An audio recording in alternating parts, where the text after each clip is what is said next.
আসসালামু আলাইকুম, সবাই কেমন আছেন? আশা করি সবাই ভালো আছেন। বর্তমানে সবাই বলতেছেন নাকি দেশ স্বাধীন হয়েছে, আর ফেসবুকে ধুমসে শুনতেছি যে জিনিসপত্রের দাম নাকি ধুমসে কমছে, মানে সবজির দাম মানে কাঁচা বাজারের দাম কি আদৌ সত্যি সেটা কি জানি না। তো আজকে যাচ্ছি লালমনিরহাট জেলার বিখ্যাত একটি হাট, দুরাকুটির হাট। কত করে চাচা আনারস?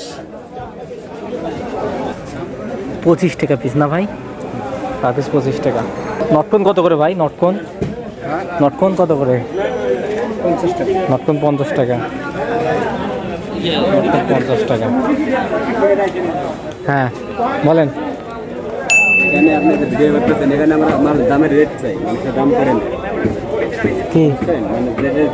সমস্যা নাই, আপনি যেটা বলতেছেন ছাত্ররা এসে ধরবে যে কত করে, ওটা জানেন না।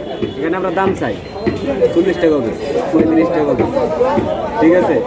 এটা আপনি কি বলেন? না সমস্যা নেই, ঠিক আছে।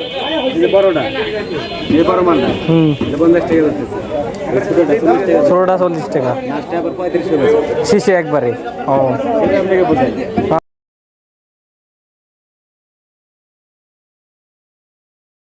আসলে ভয় পাইছিল আমাকে ফার্স্ট টাইম যখন আমি এনাকে জিজ্ঞেস করি ভাই কত করে আমরা বিক্রি করতেছেন, তো ইনি বলতেছে যে 50 টাকা কেজি। তখন আমি ক্যামেরা ধরে ভিডিও করতেছিলাম, তখন আমাকে বলে যে ভাই একটু এদিকে আসেন, ভাই আমি আসলে এগুলো বিক্রি করতেছি যার কাছে যেমন পাই।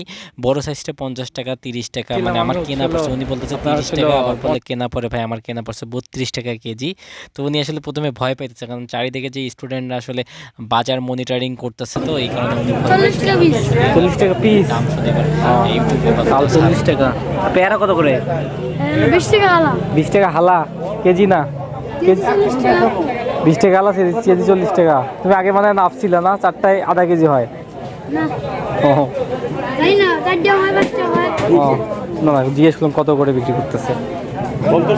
যেটার অবস্থা বর্তমানে আসলে স্বাধীন দেশে, স্বাধীন না মানে স্বাধীন হলো তো সব কিছুর মোটামুটি দাম কম।